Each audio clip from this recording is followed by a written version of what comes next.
So for this week's module, my discussion of the materials will focus on two main points. The first one being about art discourse, and the second one about, I think, the role that art should play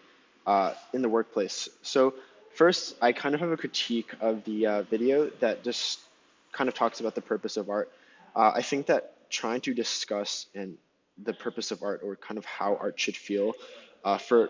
a large group of people, is in disagreement with the idea of art in itself. And that I think the power of art, I think the video would somewhat agree to this, is that the power of art is something that is very personal and individual, in the sense that when we see a piece of art and we feel confused by it, we resolve that confusion in a very personal way that is based on our own experiences. But I think that when we try to talk about art in the sense of kind of how people should feel about art, or what it's meant to kind of invoke, it destroys that kind of individuality that makes art powerful. Um,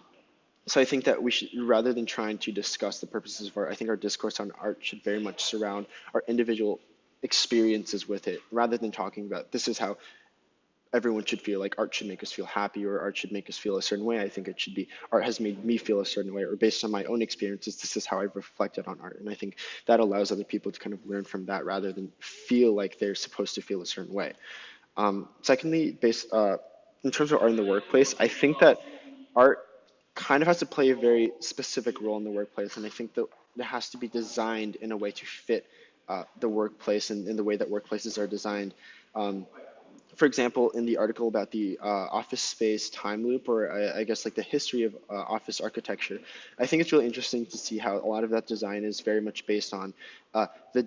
the design of or so the purposes of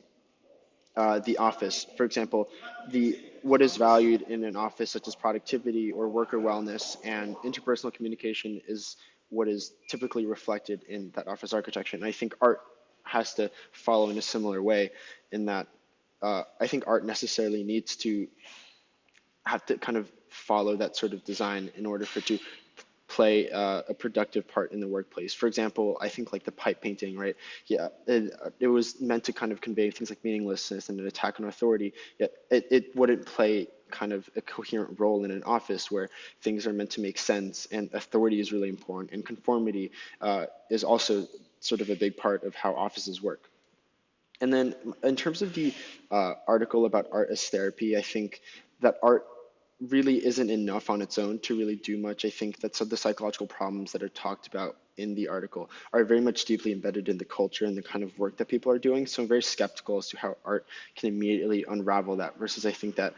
the space that surrounds art, I think, is meant to help us perceive art in a certain way, and help us kind of like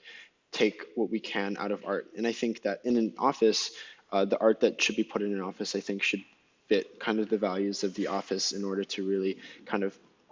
have an effect. In terms of the office that I work at specifically, the building itself feels very Japanese, because all the spaces are pretty tight. For example, the bathroom stars are quite narrow, and and the elevators are really small, and it's very space conscious. But the office I work in specifically is an American Chamber of Commerce, so it also it feels a little bit more American and more similar to kind of what I'm used to back home. I talked to someone at the office about it, and they said that um, they what's really important about the office is that they hold all the committee meetings with executives of really big companies in both the US and Japan. So everything is always really simple and traditional, and also very, very professional, because really important people are always walking through the office. Um, and I think another thing that makes the office really interesting is that it's something that is meant to accommodate both very US and very Japanese people, both in the employees and the I guess the executives uh, that are members of the organization. So I think